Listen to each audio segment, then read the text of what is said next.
பாதுகாப்புத்துறை அதிகாரிகள் பேக்கரிகளில் திடீர் ஆய்வு.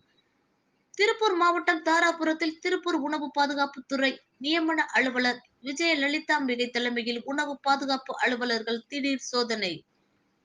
தாராபுரம் பூக்கடைக்காரர் பெரிய கடை வீதி பகுதிகளில் செயல்பட்டு வரும் பேக்கரிகள் மற்றும் குளிர்பான கடைகளை திடீர் ஆய்வு மேற்கொண்டனர்.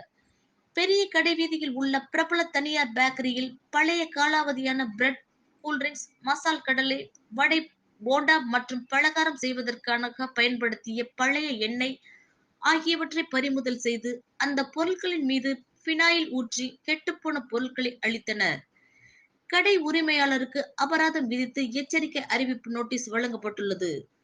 மேலும் கூல்ட்ரிங்க்ஸ் கடை ஒன்றில் நிறமூட்டப்பட்ட பழச்சாறுகளை உணவு பாதுகாப்புத்துறை அதிகாரி லலிதாம்பிகை குடித்து பார்த்து சுவை, நிறம், மனம் போன்றவற்றின் தன்மைகளை ஆய்வு மேற்கொண்டார். அப்போது செயற்கை நிறம் மூட்டியதை பயன்படுத்தி பழச்சாறு தயாரிக்கப்பட்டதாக கூல்ட்ரிங்க்ஸ் விற்பனை நிலையத்திற்கு அதிகாரிகள் எச்சரிக்கை விடுத்து அறிவுரை வழங்கினார். மேலும் சிப்ஸ் கடை ஒன்றில் ஆய்வு செய்த அதிகாரிகள் அக்கடையில் உள்ள சிப்ஸ் பாக்கெட் மற்றும் பிஸ்கட் ஆகியவற்றை ஆய்வு மேற்கொண்டனர். அதன் பிறகு உணவு பாதுகாப்புத்துறை லைசன்ஸ் எடுக்கப்பட்டுள்ளதா என ஆய்வு மேற்கொண்டனர்.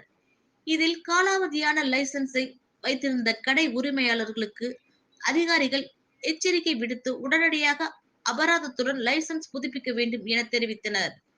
மேலும் உணவு சார்ந்த கலப்படம், தரக்குறைவு போன்ற புகார்களுக்கு 944042 322 என்ற எண்ணில் தொடர்பு கொள்ளலாம் என்று அதிகாரிகள் தெரிவித்தனர்.